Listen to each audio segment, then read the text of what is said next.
The stained glass windows of St. Michael's Catholic Church filtered the July sunlight, casting kaleidoscopic patterns across the worn wooden pews. I sat in the third row, my hands fidgeting with the frayed edge of my only black dress, the same one I'd worn to my mother's funeral 2 years earlier. The fabric pulled tight across my shoulders, a physical reminder of how much had changed since then. Father Michael Thompson adjusted his reading glasses, his weathered hands trembling slightly as he prepared to read my Aunt Regina's will. At 73, he'd been a fixture in our community for decades, his silver hair and kind eyes witnessing generations of our family's baptisms, weddings, and funerals. Today, though, something in his demeanor seemed different, a tension in his shoulders that suggested he was carrying a burden heavier than just the weight of another parishioner's passing. "Thank you all for gathering here today," he began, his voice echoing through the church's cavernous interior. "Regina Maria Harrington has specified that her final wishes be read here, in the presence of God and family." I could feel the heat of disapproving stares boring into my back. The Harrington family occupied the front row. My Uncle Richard with his perfectly pressed suit and perpetual frown. My cousins Matthew and Jennifer, their postures rigid with barely contained impatience. They hadn't wanted me here.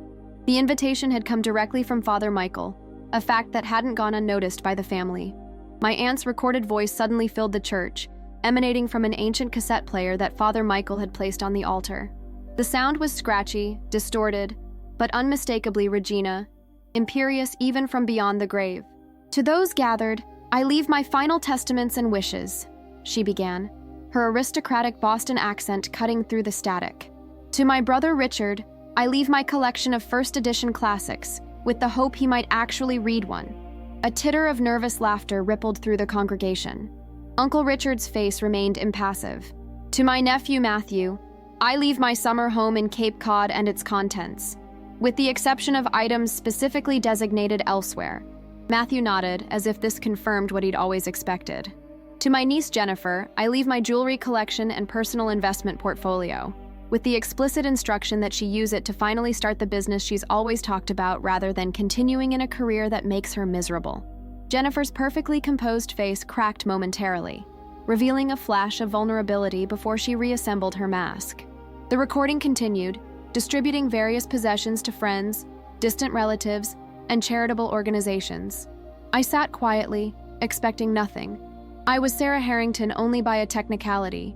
My mother had married into the family, and after her death, my stepfather had quickly remarried and moved to Europe, effectively severing any meaningful connection I had to the Harrington name. At 26, I was the family disappointment, a community college art teacher with a small apartment in the wrong part of town and a collection of secondhand furniture. I'd come today out of respect for Aunt Regina, who had occasionally shown me small kindnesses during family gatherings, though always when others weren't watching. "And to my niece Sarah," the recording suddenly announced, causing me to stiffen in surprise. There was a pause. Then my aunt's voice took on a different tone, harder, almost mocking. "You'll never inherit anything of value from this family. Your background, your choices, your refusal to conform, these make you fundamentally unsuited to carry the Harrington legacy." I felt my face burn with humiliation as soft murmurs rippled through the church. Uncle Richard turned slightly, the corner of his mouth lifting in a satisfied smirk. Jennifer didn't bother to hide her schadenfreude, whispering something to Matthew that made him snort with suppressed laughter. Father Michael's finger pressed the stop button abruptly. The cassette player clicked, the sudden silence more deafening than any sound. He looked up, his eyes finding mine across the church. Something in his expression, a mixture of apology and anticipation, made my heart stutter. "There's more," he said quietly, reaching into his cassock to withdraw an envelope sealed with dark red wax bearing the Harrington family crest. A private letter, to be read only in this circumstance. The atmosphere in the church shifted palpably, like the sudden pressure change before a storm. My relationship with the Harrington family had always been complicated. My mother, Elena, had been a housekeeper for the Harringtons when she met James, Regina's youngest brother. Their whirlwind romance scandalized Boston's elite social circles. The wealthy bachelor falling for the Mexican immigrant who cleaned his family's mansion was the stuff of soap operas, not real life among New England's old money. Regina had been the only family member to attend their small courthouse wedding. I discovered years later that she had also paid for my mother to take English classes and secretly helped her obtain her citizenship. These kindnesses were never mentioned at family gatherings, where my mother and I existed in a strange limbo. Physically present, but socially invisible. I grew up in the shadow of Harrington wealth, attending public schools while my cousins went to private academies, wearing secondhand clothes while they sported designer labels. My mother worked tirelessly to ensure I never felt less than, filling our modest home with books, music, and art that nourished my soul, if not my social standing. When cancer took her 5 years ago, something in James broke. He retreated into grief, then emerged 6 months later with Veronica, a woman 20 years his junior who regarded me with thinly veiled contempt.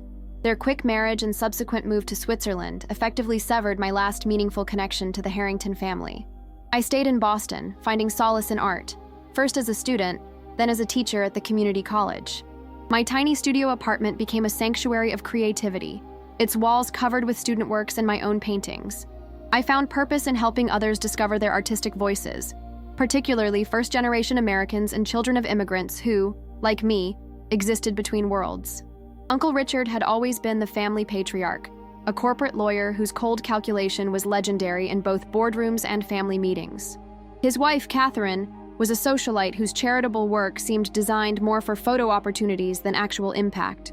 Their children, Matthew and Jennifer, had followed predictable paths, he into corporate law, she into finance, though I occasionally caught glimpses of restlessness beneath Jennifer's carefully maintained exterior. Aunt Regina had been different. Unmarried, childless, and unapologetically independent, she had built her own fortune through strategic investments rather than relying on the family wealth. Her Victorian brownstone in Beacon Hill was filled with treasures from her world travels, artifacts that told stories of a life lived on her own terms. She had been feared more than loved by most of the family, her sharp tongue and sharper intellect keeping everyone slightly off balance in her presence. "She always watched you, you know," Father Michael had told me at the funeral reception 3 days earlier, his voice low as we stood apart from the main gathering, even when it seemed she wasn't paying attention. I'd been surprised by this observation. Aunt Regina barely spoke to me at family gatherings. Regina spoke most clearly through her silences, he'd replied cryptically. Now, as he broke the wax seal on the envelope, those words returned to me with new significance. The church itself was a character in this unfolding drama. St. Michael's had stood in Boston for over a century, its Gothic architecture a reminder of permanence in a changing world. The Harringtons had donated generously to its upkeep over generations, their name engraved on plaques throughout the building. Even the stained glass window above the altar, depicting Michael the Archangel with his flaming sword, had been commissioned by a Harrington ancestor. I noticed details I'd overlooked during the funeral. The worn spots on the pew where generations of hands had rested, the slight tilt to the candles on the altar, the way the afternoon light created a perfect halo around Father Michael's silver hair. The church felt both eternal and immediate, a fitting stage for whatever revelation was about to unfold. Father Michael unfolded the letter carefully, the creamy parchment crinkling slightly under his touch. The red wax seal lay broken on his Bible, a small crimson shard against the black leather. He adjusted his glasses, cleared his throat, and began to read. "My dearest Sarah," he began, causing several heads to turn in surprise. The formal address, suggesting affection rather than obligation, was unexpected. I sat straighter, my hands gripping the edge of the pew until my knuckles whitened. Whatever came next would reshape my understanding of the past 26 years of my life. I could feel it with the same certainty that artists feel when a composition finally, perfectly balances.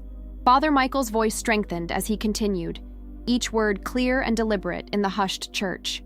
"If you are hearing this letter, then I have failed in my lifetime to tell you what you deserve to know.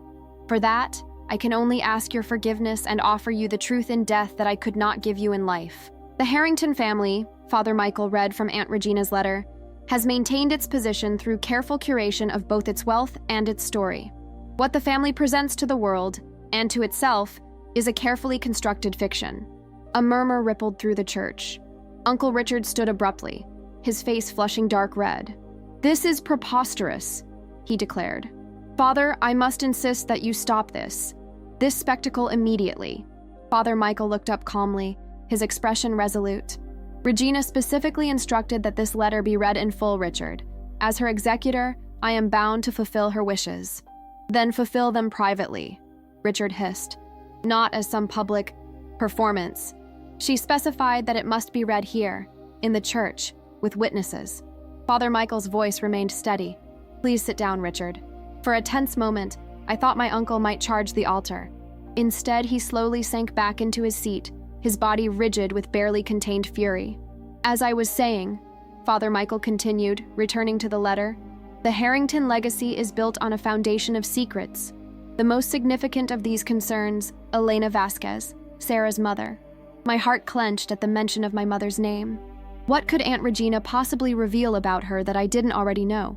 Elena came to work for our family in 1985, hired as a housekeeper during her immigration from Mexico. Within a year, she and James had fallen in love, a fact that horrified our parents and threatened the family's carefully maintained social position. This wasn't news. The story of my parents' inappropriate relationship was family lore, often recounted at gatherings in hushed, disapproving tones when they thought I couldn't hear. What the family doesn't know, what I have kept secret at James's insistence, is that Elena was already pregnant when they married. I gasped audibly. This couldn't be right. My parents had married in 1986, and I wasn't born until 1990.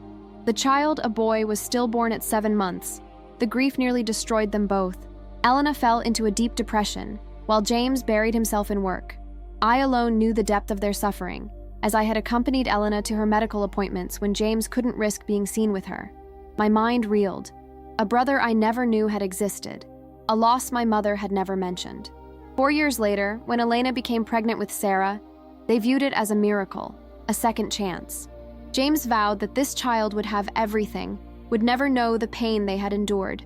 Elena's pregnancy was difficult, with complications that required extended bed rest and specialized care.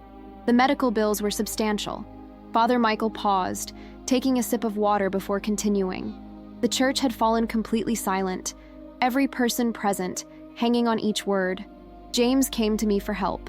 Our parents had threatened to disinherit him if he married Elena, and his modest income from the gallery wasn't sufficient. Without telling Elena, he made a deal with our father. In exchange for covering the medical expenses, James would allow the family to control Sarah's education, social connections, and eventually, her choice of career and husband. Anger flared within me, hot and sudden. My grandfather had tried to buy me before I was even born, and my father had agreed. Elena discovered the arrangement shortly after Sarah's birth. She was furious, threatening to leave with the baby. A compromise was reached. The family would provide financial support, but Elena would have primary decision-making authority until Sarah turned 18.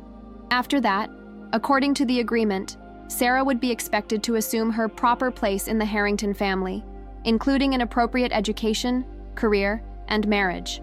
Uncle Richard was whispering furiously to Matthew now, their heads bent together in urgent conference. Jennifer sat perfectly still, her face unreadable.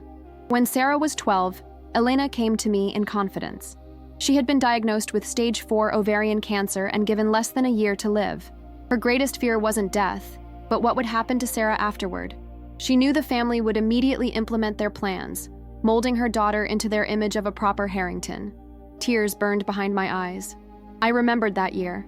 My mother's increasing fatigue, the hushed phone calls, the strange tension at family gatherings. I had attributed it to typical preteen angst, never suspecting the adult drama unfolding around me. Together, we created a contingency plan.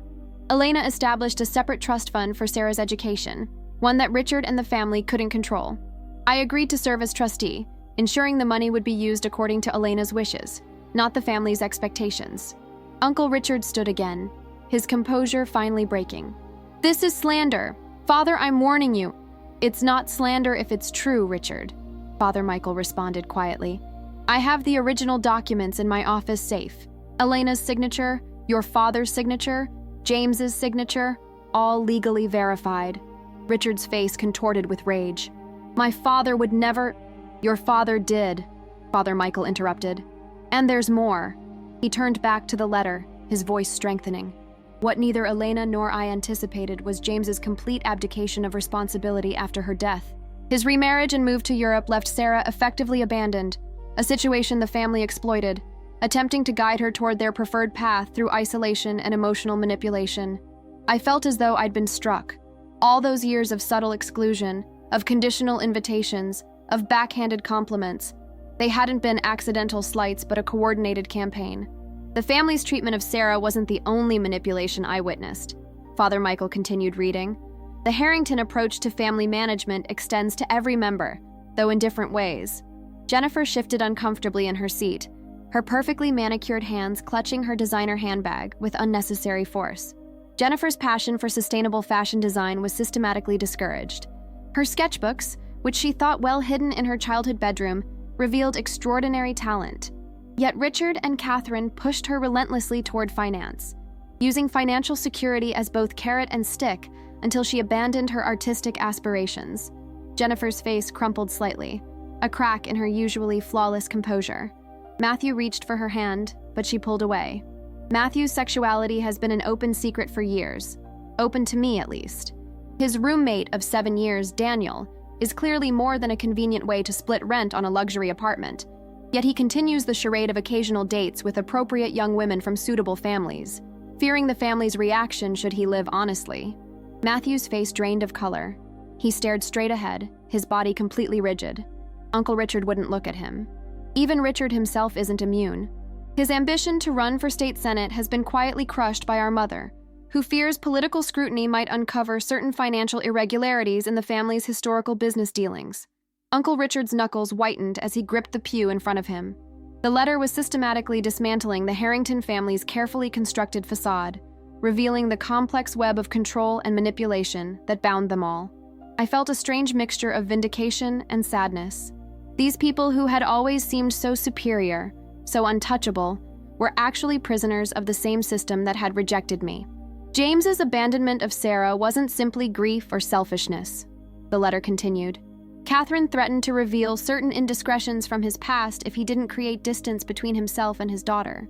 The family feared Sarah's influence, her independence, her artistic temperament, her connection to her mother's heritage, all reminiscent of Elena, whom they had never managed to control. I thought of my father's increasingly strained communications after my mother's death, his vague excuses for canceled visits, his eventual retreat to Europe. I had blamed myself, assuming I was a painful reminder of my mother. Never had I suspected active interference from the family.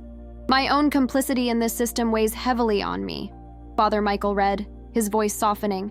For too long, I observed without intervening directly.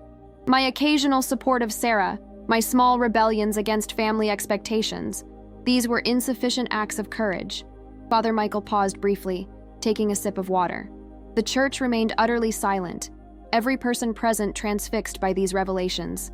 There is one more secret, perhaps the most significant, that involves Sarah directly, he continued. But before I reveal it, context is necessary. The letter went on to describe a parallel subplot I had never suspected. Throughout the years, Aunt Regina had been quietly building a separate financial empire, independent from the Harrington family holdings. Her investments had focused on community development, affordable housing, and arts education, causes the family would have dismissed as sentimental or unprofitable. While the family believed I was merely an eccentric spinster with a talent for conventional investments, I was creating something entirely different, a foundation for transformation and healing. I remembered the newspaper articles about anonymous donations to the community college where I taught, the mysterious funding for the arts program in the predominantly immigrant neighborhood where my mother and I had lived, the scholarship fund that had appeared precisely when I needed it most. Sarah may believe these timely interventions in her life were coincidences or luck, the letter stated. They were neither. They were my attempt to counter the family's influence without revealing my hand prematurely. The pieces began to fall into place, a pattern of support I had never recognized, hidden in plain sight throughout my life. I have terminal cancer, Father Michael read, his voice catching slightly. By the time this letter is read, I will have less than a month to live. The doctors offered treatments that might extend my life by a few painful months, but I have declined. I prefer to exit this world with clarity and purpose rather than in a fog of medications and false hopes. A collective murmur of surprise rippled through the church. Aunt Regina had told everyone she was traveling during her final months. No one had known she was ill. My impending death has forced me to consider my legacy, not the financial assets or material possessions, but the impact of my choices. Have I used my privilege and position to create positive change? Have I been complicit in systems that harm others? Have I been true to my own values? The questions hung in the air, challenging everyone present to consider their own lives through the same lens. The answers are mixed at best. For much of my life, I maintained a careful balance, outwardly conforming to family expectations while privately pursuing different values. This compromise allowed me to build influence and resources, but it also meant participating in a system I knew to be fundamentally flawed. I thought about my own compromises, the family gatherings I'd attended despite the subtle humiliations, the polite fiction I'd maintained about my relationship with my father, the times I'd downplayed my Mexican heritage to avoid making the Harringtons uncomfortable. Sarah's mother, Elena, never compromised. The letter continued. Despite the family's persistent attempts to change or control her, she remained authentic, celebrating her culture, pursuing her education despite obstacles, loving her daughter fiercely and without condition. In this, she demonstrated more courage and integrity than any Harrington I have known. Tears welled in my eyes. My mother had never spoken badly about the Harringtons, never tried to turn me against them despite their treatment of her. Her quiet dignity had been her form of resistance. 3 months ago, I made a decision. Instead of leaving my considerable personal fortune to the family foundation, where it would be assimilated into the Harrington machine, I have created something new, the Elena Vasquez Memorial Foundation for Arts and Community Development. Father Michael looked up from the letter, his gaze finding me. Sarah, Regina has named you as the foundation's executive director, with full decision-making authority over its $40 million endowment. The church erupted in shocked exclamations. Uncle Richard stood abruptly, his face contorted with rage. "This is outrageous!" he shouted.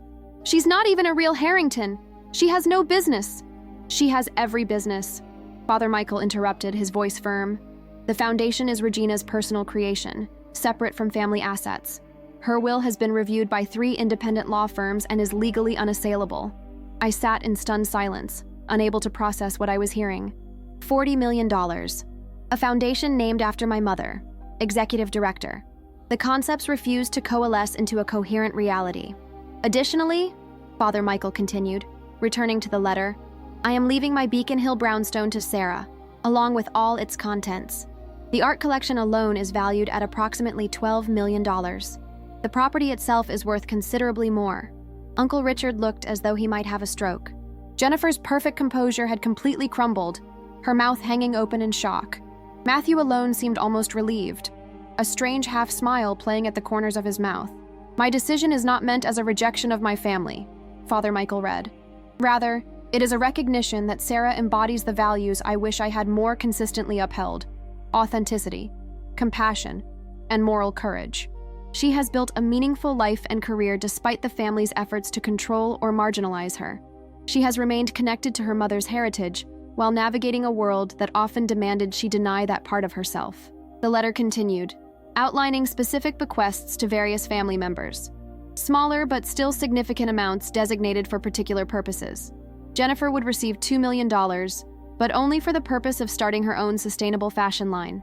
Matthew would receive a similar amount, with the explicit instruction that he use it to live authentically, without fear of family judgment.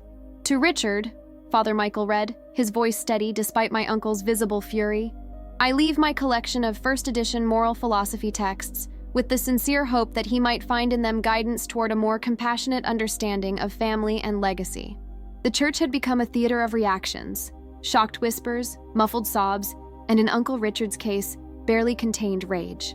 I sat perfectly still, feeling strangely detached from the drama unfolding around me. The enormity of Aunt Regina's bequest was too vast to comprehend in this moment. Sarah, Father Michael read, his voice softening, you may wonder why I maintained my distance during your life, offering support only from the shadows. The truth is complex. Initially, I feared Richard's reaction if I openly defied the family's approach. Later, I realized that my intervention might inadvertently create its own form of control or expectation. I thought of the times Aunt Regina had watched me at family gatherings, her expression unreadable, the occasional seemingly casual questions about my art, my teaching, my life, the distance that had always felt like judgment, but might actually have been something else entirely. Your mother made me promise to let you find your own path, the letter continued, to support, but not direct, to create opportunities but allow you the dignity of making your own choices. I have tried to honor that promise, though perhaps not as perfectly as she deserved. Father Michael paused, turning the page. His next words changed everything.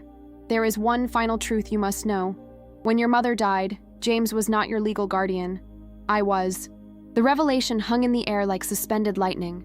I gripped the pew, feeling suddenly unmoored from everything I had believed about my life. Elena's will named me as Sarah's guardian in the event of her death. Father Michael continued reading.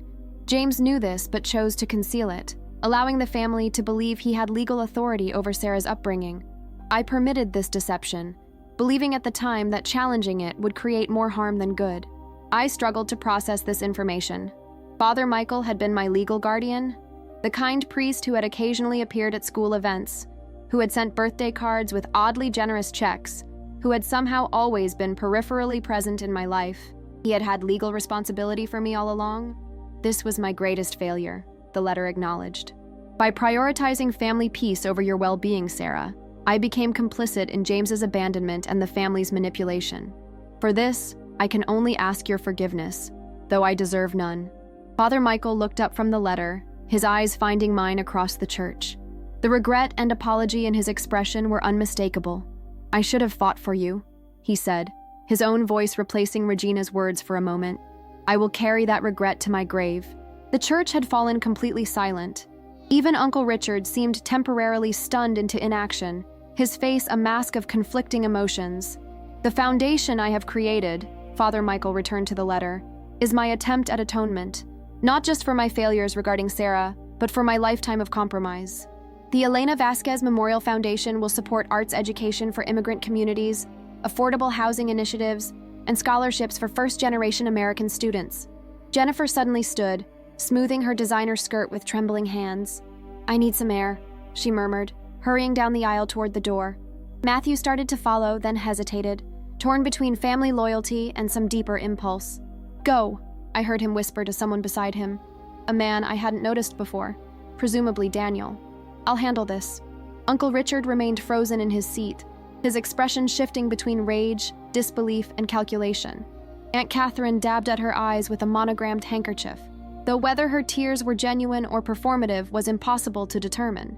I have instructed my attorneys to provide Sarah with complete documentation of the Foundation's assets and structure immediately following this reading, Father Michael continued. The transition of ownership for the Beacon Hill property has already been arranged. Sarah will have access to the house beginning today. The practical details anchored me somewhat, giving my reeling mind something concrete to focus on. A house, paperwork, lawyers. These were tangible realities in a moment where everything else felt suddenly uncertain. To the family, the letter addressed directly, I offer this observation. Our obsession with maintaining appearances has cost us authenticity, connection, and ultimately, happiness. The perfect Harrington facade has required such constant maintenance that we have lost sight of what truly matters. Several of the extended family members shifted uncomfortably in their seats. I noticed Cousin Patricia discreetly wiping away a tear. Sarah, the letter continued, you are under no obligation to accept any of this. The foundation can be restructured with different leadership if you choose. The house can be sold. Your life is your own, and I have no right to burden it with my belated attempts at justice. I felt a strange calm settling over me. Despite the shocking revelations, despite the family drama swirling around me, something about this moment felt right, as though puzzle pieces that had never quite fit were finally finding their proper places. Father Michael carefully folded the letter and looked up.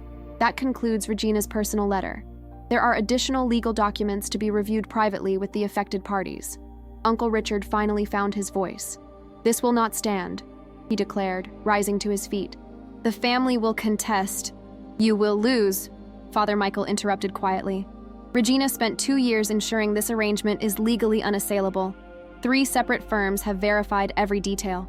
For perhaps the first time in his life, Richard Harrington found himself completely outmaneuvered.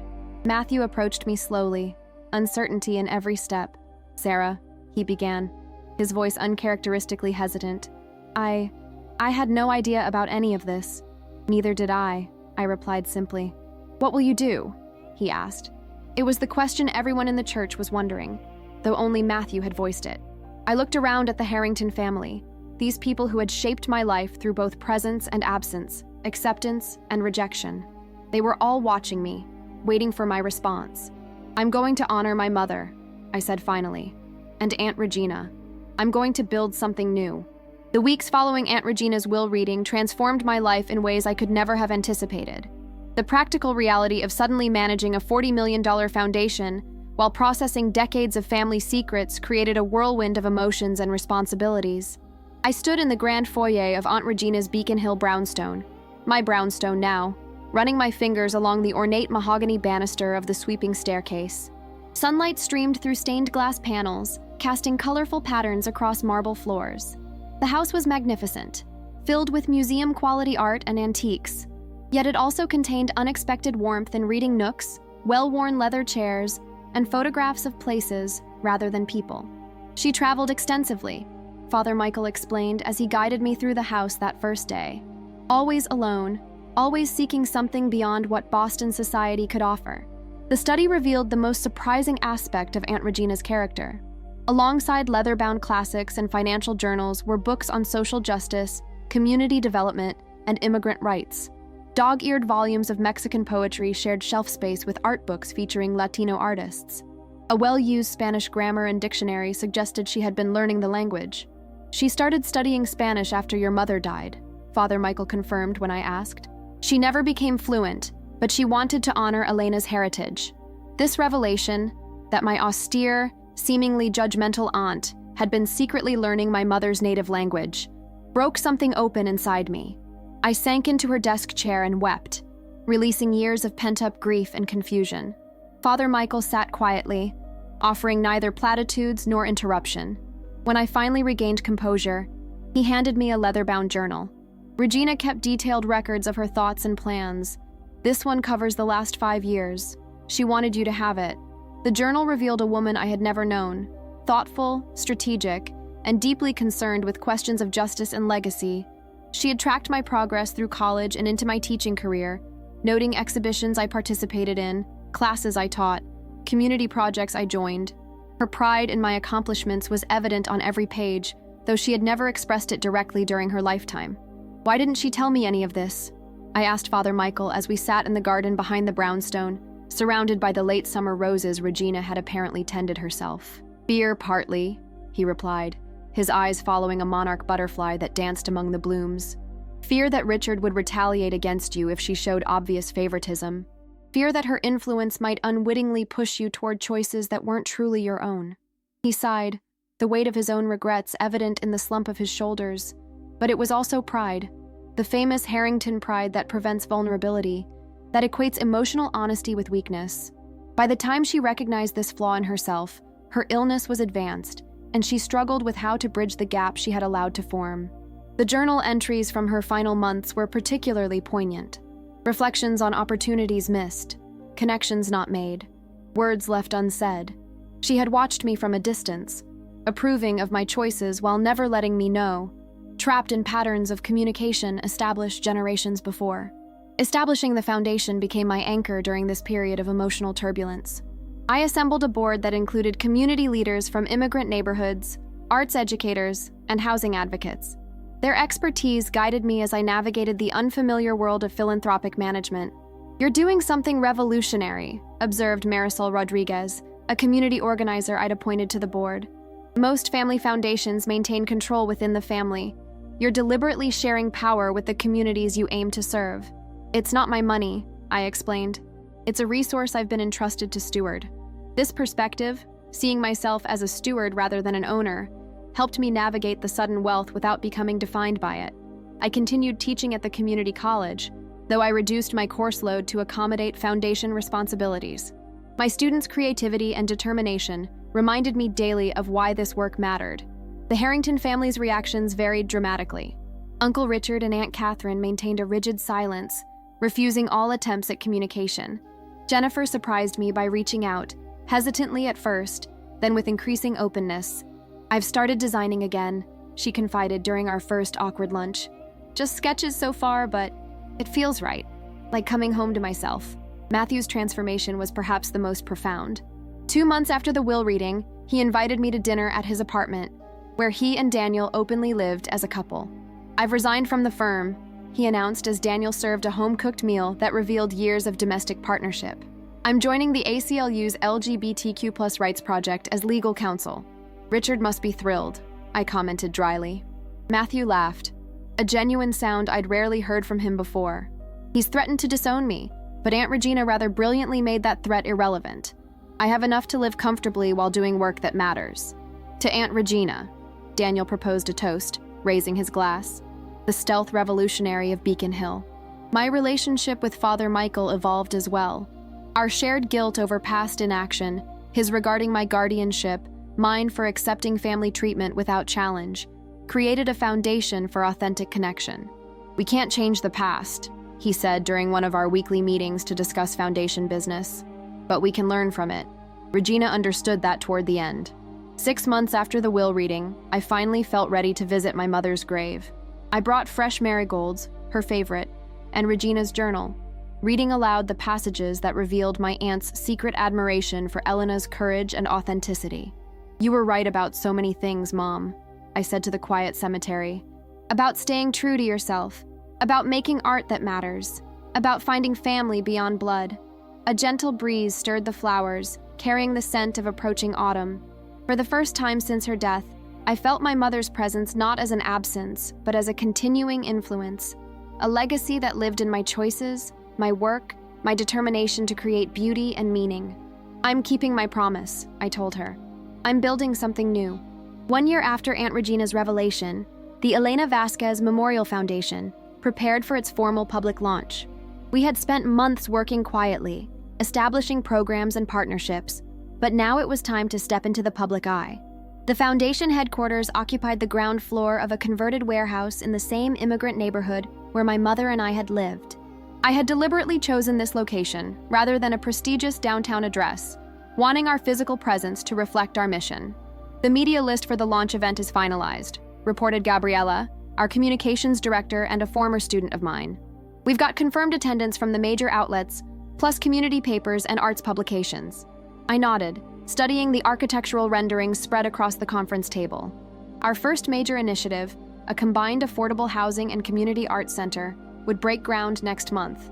The design incorporated elements from Mexican, Central American, and Caribbean cultural traditions, honoring the heritage of the communities it would serve. The Harrington Family Foundation has requested credentials for the event, Gabriella added carefully, watching for my reaction. I looked up, surprised. Richard's foundation? Are you sure? The request came directly from Jennifer. She's apparently joined their board recently. This was unexpected. Jennifer had been gradually reconnecting with the family after her initial break to pursue fashion design. Her sustainable clothing line had achieved modest success, and she seemed to be finding a balance between her own aspirations and family connections. Approve it, I decided, but keep an eye on them. Father Michael entered the conference room, carrying a folder of documents. At 74, he had officially retired from parish duties, but remained actively involved with the foundation as board chairman. The legal team has completed their review of the partnership agreement, he reported. Everything looks solid, but there's a potential complication. What kind of complication? He hesitated. Richard has acquired the property adjacent to our development site through a shell company, but we've confirmed it's him. My stomach tightened. Uncle Richard had maintained his silence over the past year, but this suggested he was finally making a move. Do we know his intentions? Not definitively, but his firm has filed preliminary paperwork for a luxury condominium development. If approved, it would significantly impact our project, increase traffic, construction disruption, potential gentrification effects. I sighed, unsurprised yet still disappointed. He's trying to undermine us. It appears so, Father Michael agreed, but there may be a way to turn this to our advantage. We spent the next hour strategizing, calling in our legal team and community partners for consultation. By the end, we had developed a multi-pronged approach that might not only neutralize Richard's interference, but potentially create an even stronger project. As the meeting concluded, Gabriella handed me a small envelope. This was delivered by courier just before the meeting. It's from Beacon Hill. I recognized the Harrington family crest embossed on the heavy cream paper. Inside was a handwritten note from Matthew. Sarah, Richard is planning something for your launch event. I don't have details, but it goes beyond the property acquisition. Be prepared for a public challenge. With respect and solidarity, Matthew. P.S. Daniel and I are expecting. Adoption finalized next month. Would be honored if you'd consider being godmother. I smiled at the postscript despite my concern about the warning. Matthew and Daniel's journey toward parenthood represented everything the foundation stood for, creating family based on love and choice, rather than narrow definitions of biology or tradition. Father Michael noticed my expression. Good news? Mixed, I replied, showing him the note. We need to prepare for Richard's intervention, whatever it might be. We spent the evening reviewing contingency plans, preparing responses to potential scenarios. As I finally left the office, the setting sun cast long shadows across the neighborhood streets. Tomorrow would be a pivotal moment, not just for the foundation, but for the ongoing redefinition of what family and legacy could mean. I stopped at St. Michael's on my way home, sitting quietly in the empty church as dusk deepened into night. The same stained glass windows that had witnessed Aunt Regina's revelation now glowed with the last light of day. I hope I'm doing this right, I whispered to the silence. I hope I'm honoring both of them. No divine answer came, but as I sat in the growing darkness, I felt a sense of calm determination replace my anxiety. Whatever Uncle Richard planned, I would face it with the combined strength of my mother's courage and my aunt's strategic vision. Tomorrow would bring its own revelations. The launch event for the Elena Vasquez Memorial Foundation transformed the warehouse district with vibrant energy. Community members, artists, nonprofit leaders, and media representatives filled the converted industrial space, which we decorated with artwork from local immigrant artists and students from my community college classes. I stood at the podium, surveying the diverse crowd with a mixture of pride and trepidation. The foundation's board members sat in the front row, Father Michael in the center, flanked by community leaders and arts advocates. Matthew and Daniel had arrived early, offering quiet support before taking seats near the back, deliberately distanced from the Harrington family contingent. Jennifer had arrived with 2 representatives from the Harrington Family Foundation, though Uncle Richard and Aunt Catherine were conspicuously absent. She wore one of her own designs, a sophisticated suit made from sustainable materials, and offered me a tentative smile when our eyes met. Welcome, I began, my voice steady despite the butterflies in my stomach. Today marks not just the launch of a foundation, but the continuation of a legacy that began many years ago with one woman's courage and vision. I gestured toward the large portrait of my mother that dominated the wall behind me. In the photograph, Elena Vasquez stood in front of her community college graduation, her expression a perfect blend of pride and determination. Elena Vasquez came to this country with dreams of education, opportunity, and a better life for her family. She faced obstacles that would have defeated many: language barriers, economic challenges, and social prejudice. Yet she persevered, eventually earning her associate's degree while working full-time and raising a daughter alone. The audience was silent, attentive. I noticed Jennifer dab at her eyes, a gesture of emotion I would never have expected from her a year ago. What many people don't know is that Elena's journey was supported by another remarkable woman, Regina Harrington. A murmur rippled through the crowd at the mention of the Harrington name. I continued, determined to reshape the narrative. Aunt Regina recognized something in my mother that transcended social barriers and family expectations. She valued authenticity, courage, and determination, qualities that defined Elena's life. While their relationship remained largely private, their shared vision now takes public form through this foundation. I outlined our initiatives: the Affordable Housing Project, the Scholarship Program for First-Generation Americans, the Community Arts Center. Each element designed to create opportunity and foster cultural expression in communities often overlooked by traditional philanthropy. We don't view this work as charity, I emphasized. We see it as investment in our shared future.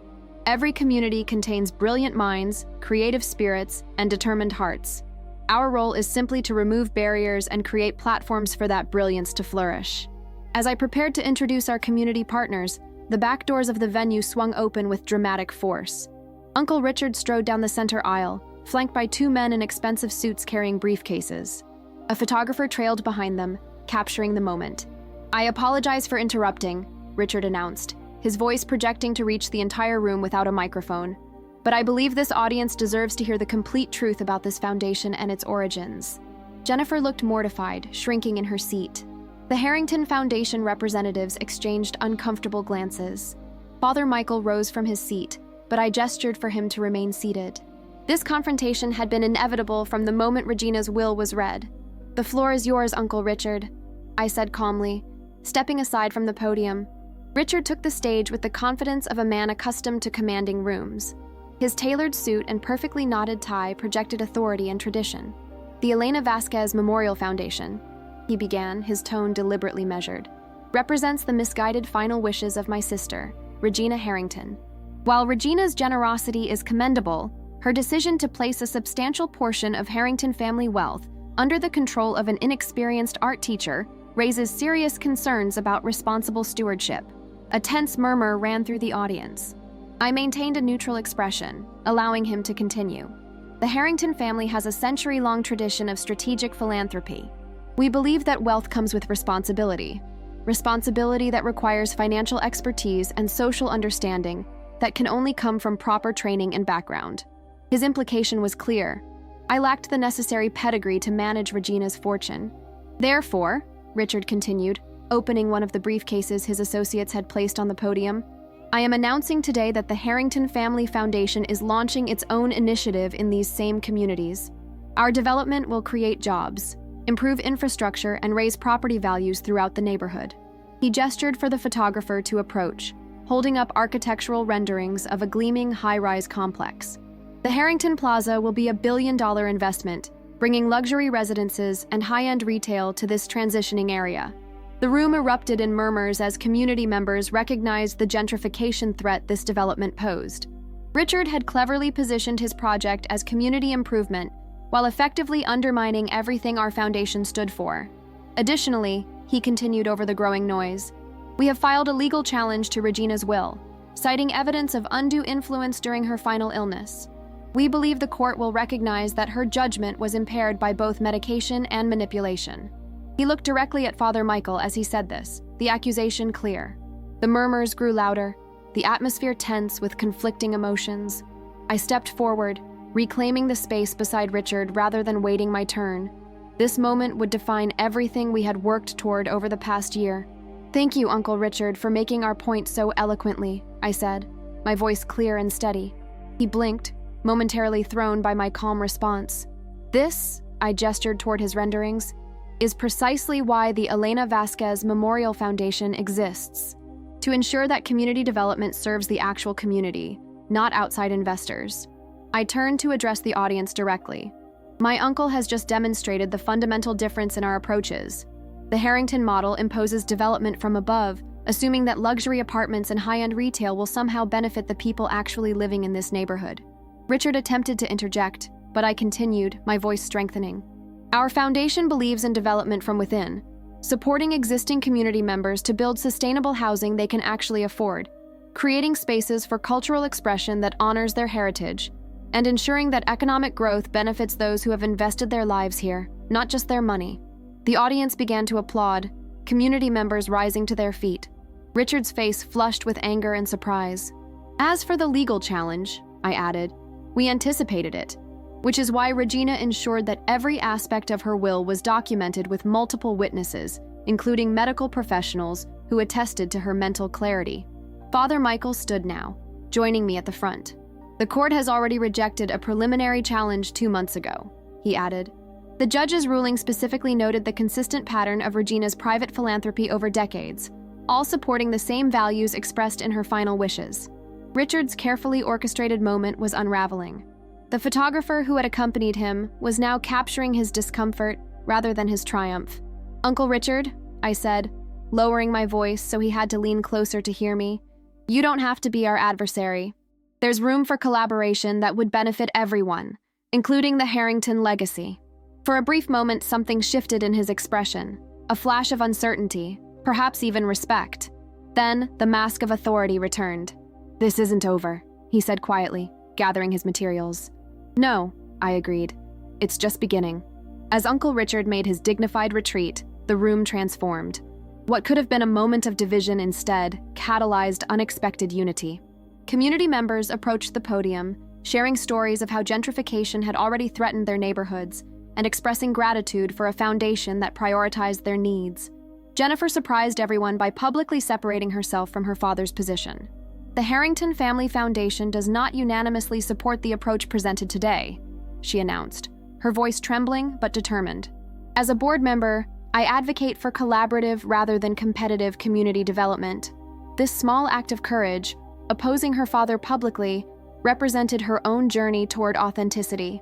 Matthew caught my eye from across the room, giving a subtle nod of approval for his sister's evolution. Father Michael stood beside me, his presence a reminder of how our journeys had intertwined. Your mother would be proud, he whispered. Regina, too. The foundation launch continued with renewed energy. Community partners presented their visions for the neighborhood, local artists performed, and children from the after-school program displayed their artwork. The event became a celebration not just of the foundation's beginning, but of the community's resilience and creativity. Later, as the crowd thinned, I found myself standing before my mother's portrait.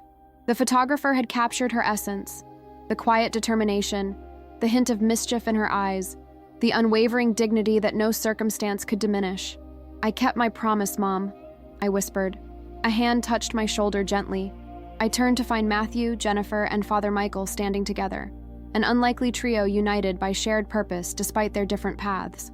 "Family is complicated," Jennifer said softly. "Yes," I agreed. "But maybe that's the point. Maybe it's supposed to be complicated, a constant negotiation between heritage and choice, between what we inherit and what we create." Father Michael nodded. "Regina understood that, in the end. That's why she left you not just resources, but freedom. The freedom to define family and legacy on your own terms." As we stood together before my mother's image, I felt a sense of completion. Not an ending, but a meaningful continuation. A legacy built on authenticity, courage, and the determination to create something that would outlast us all. 5 years later, the Elena Vasquez Memorial Foundation's Community Development Project stands completed. Affordable housing, art spaces, and small businesses owned by neighborhood residents. Uncle Richard's luxury development was significantly modified after community organizing led to zoning changes. The Harrington family tree now includes Matthew and Daniel's adopted daughter, and Jennifer's partner from the arts community. At the neighborhood festival, 3 generations gather, connected not just by blood, but by shared purpose. A family defined by love rather than obligation. What legacy will you create? Beyond material possessions or genetic connections, how will your values live on through others? Consider the definitions of family that have shaped your life. Which ones serve love, growth, and authenticity? Which ones might need reimagining? True inheritance transcends wealth. It lives in courage passed down, in wisdom shared, in the freedom to define belonging on your own terms. What unexpected inheritance awaits your discovery? What truth might set you free?